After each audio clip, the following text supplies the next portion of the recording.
This is Jonathan Aguilar for Pro Boxing Fans here in Dublin with former middleweight world champion Andy Lee. Andy, good to be at home for a fight week. Yeah, it's good to have all the crew here. I'm usually one on the road, travelling and flying. I'm living like literally 10 minutes away, so it's grand. Obviously you've got Paddy Donovan on the bill, really highly rated. I don't know if you'd say prospect. Where do you see him at the moment? Is he moving into contender level? Still a prospect, only 10 fights and some stop-starts, but I think a couple more fights. Like he's going to fight Samuel Mason, who just fought for the title. So Paddy's at that level. Like Paddy just needs experience, time and experience, maturing. That's all. I saw you made some comments to Boxing Scene about him leaving Top Rank. Was it just in terms of they couldn't provide the opportunities that you guys wanted? Yeah, listen, Top Rank could not have been better to us. From the top to the bottom, dealing with all of them, from the matchmakers to the lawyers to the promoter. Fantastic people, and did a great job for us for a certain amount of time, but there hasn't been many fights over here in recent times, and we just mutually agreed to release Paddy because they couldn't give him the fights he needs at this stage in his career and his development. He can't be fighting twice a year, 3 times a year. So he's fought already once, he's getting this fight again. We're still free agents, we'd love to work with any of the big promoters. And that's it, yeah, that's the way it goes. But listen, we had a great time with Top Rank and we wish them well and maybe work again in the future. And then Joseph Parker is going to be fighting in Australia for the Commonwealth title. What was the decision behind that? When are you heading out? Because it was a bit of a surprise to some people. Yeah, it's activity though. Fighters need to be active. We can't sit around and just wait for a big fight. So he came to Dublin, we trained here for 3 or 4 weeks. And now he's in Australia, he's in Melbourne. I'm flying over Sunday and we'll land there before the fight and corner him. But he's in great shape, Joe. He's in a good place. And we just need activity. He needs to get people excited about him again. He needs a good knockout. We've known that for a long. After the second Zoro fight, it was great performance, and then you go up against Joyce, it's always going to be tough. And his last fight, coming off a loss. Listen, I know what it's like coming off a loss, and people can be critical of AJ after, against that guy. What was his name? Who did AJ fight in his last fight? Anthony Joshua. Who did he fight in the last fight? Franklin. Yes, I was going to say Washington. I knew it was a US president.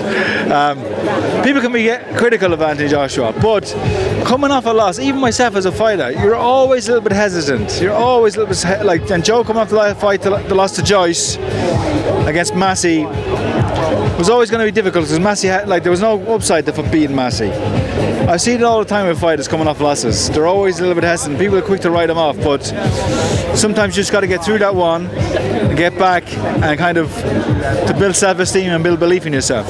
But Joe, looking for a big performance. I know, I'm demanding a big performance of him. And then from the main event, Cameron against Taylor, what are you expecting from this fight? Expecting a grueling fight, hard fight again for Katie. She always finds a way to win, and I always back Katie. So I'll do that again, but she couldn't have picked a harder fight. And she did pick this fight. She chose it. She made the fight. She wanted the fight, and it's one of the toughest she could have asked for. So hats off to her, but I hope she made the right decision. I will back her to win. I think she's going to win a tie points decision. Is there any chance you think win, lose or draw this could be her final fight? I mean, a lot of people tend to say that when a fighter's in their mid-30s having a homecoming, but do you think there's any possibility that might happen after Saturday night? No, not from talking to her, not from the hunger she still has and the drive she still has. She wants all the big fights. So whatever you think people think, they might think so. She could retire on top. She can retire if she wants, but she wants to keep fighting. I don't think she will retire. And then you mentioned Joshua just before then. David Haye believes that he needs another fight before a potential fight against Deontay Wilder. Would you go along with that? Yeah, I think I get it. So the same with Joseph Parker. Activity, time in the ring. You can't just, these guys who fight twice a year, that's only, 72 minutes of work, you know, and you have to be perfect for those 72 minutes of the whole year.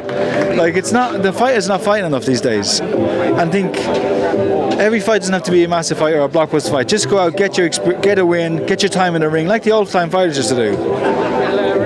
That's why Tyson Fury is clever getting these fights, but he can't get activity now. He had the Derek Chisora fight because he needed to stay active, and now he stopped. But activity is key for any fighter. You can't be a professional fighter and fight twice a year. It's just, you're like still a part-time fighter if that's the case. John Fury was asked for his prediction for Joshua Wilder, and he believes it ends in a Joshua knockout because Wilder's not the same since the Tyson Fury fights. Do you agree with that? I think both of them can go, you know, and both of them can win.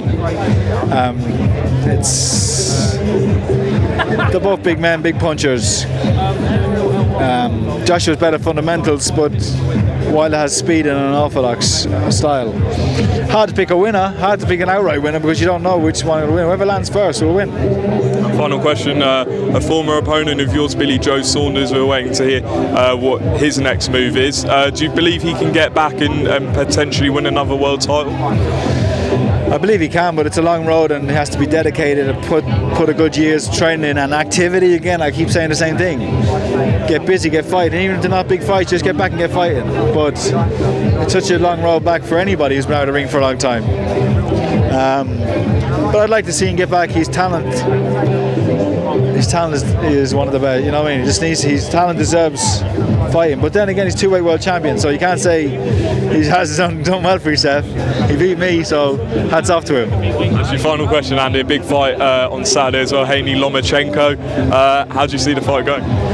Like everybody else, Haye probably too big and maybe the jab, great jab, but Loma's, I don't think Loma's washed up. I don't think he's done yet. I think Loma still has a lot to say about it because you cannot respect Lomachenko. He's the man, one of the greatest, one of the greats, and still believe he has a big performance in him. I don't think he's completely done. So we'll see what happens. But all indications that Haye will win, probably on points, maybe stoppage. Andy, appreciate your time. Good luck Saturday. Thank you.